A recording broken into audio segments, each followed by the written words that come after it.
अब बात करते हैं मौसम की। सर्दी की वजह से देश में पारा लुढ़क रहा है, लेकिन पश्चिम बंगाल में सियासी पारा हाई है। साम दाम दंड भेद का खुल्लम खुल्ला खेल जारी है और इस कड़ी में कल बीजेपी ने टीएमसी को बहुत बड़ा झटका दे दिया। लेकिन ये तो बस ट्रेलर है। दावा किया जा रहा है कि आने वाले दिनों में दीदी पर और भी भारी पड़ने वाले वार हो सकते हैं।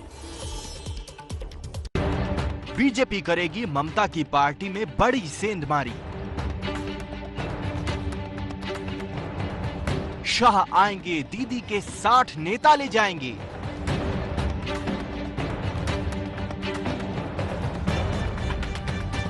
शाह के दौरे से पहले ममता को शुभेंदु का सदमा।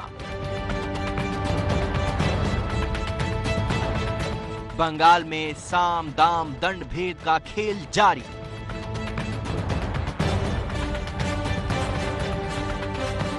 बीजेपी के राष्ट्रीय अध्यक्ष जेपी नड्डा पर बंगाल में हुए हमले के करीब हफ्ते भर बाद गृह मंत्री अमित शाह बंगाल कूच के लिए तैयार हैं और सूत्रों की माने तो शाह के स्वागत में ममता के दाहिने हाथ कहे जाने वाले शुभेंदु अधिकारी ने पूरी तैयारी कर ली है।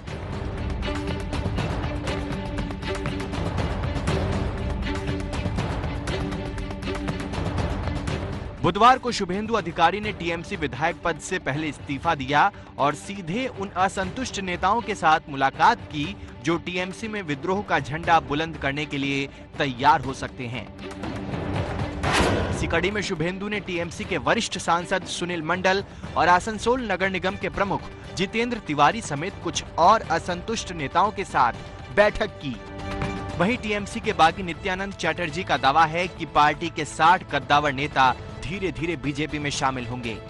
अभी तृणमूल का जो लीडर लोग थे, पहले जो तृणमूल तैयार किया है, वो लोग डिसीजन ले लिया है। ये तृणमूल जो लीडरशिप अभी चल रहा है उसका साथ वो लोग काम करेगा नहीं। माना जा रहा है कि अपने बागियों के दलबल के साथ शुभेंदु अधिकारी अमित शाह की मौजूदगी में बीजेपी का दामन थामेंगे और अगले साल होने वाले विधानसभा चुनाव में शाह के सारथी बनेंगे।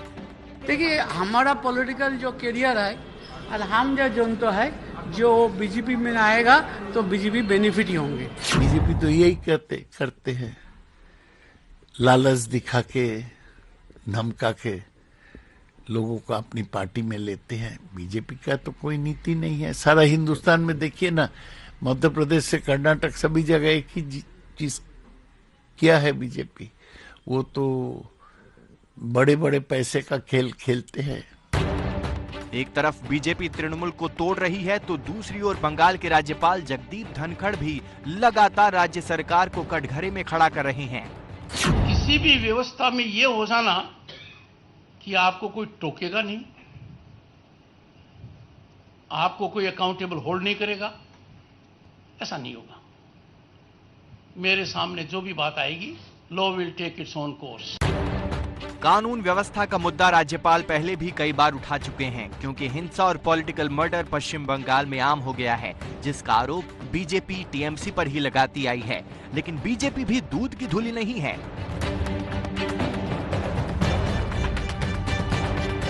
कुछ दिन पहले ही बीजेपी प्रदेश अध्यक्ष दिलीप घोष ने अपने फेसबुक पोस्ट में खुल्लम खुल्ला धमकी दी थी कि जितना मारना है मारिए, सूद समेत सब वापस लौटाएंगे, बदला जरूर लेंगे। साल बदलते ही पश्चिम बंगाल पूरी तरह से चुनावी मोड में आ जाएगा, इसलिए नेताओं के तेवर भी बदलेंगे। घमासान जबरदस्त होगा, ये भी तय है।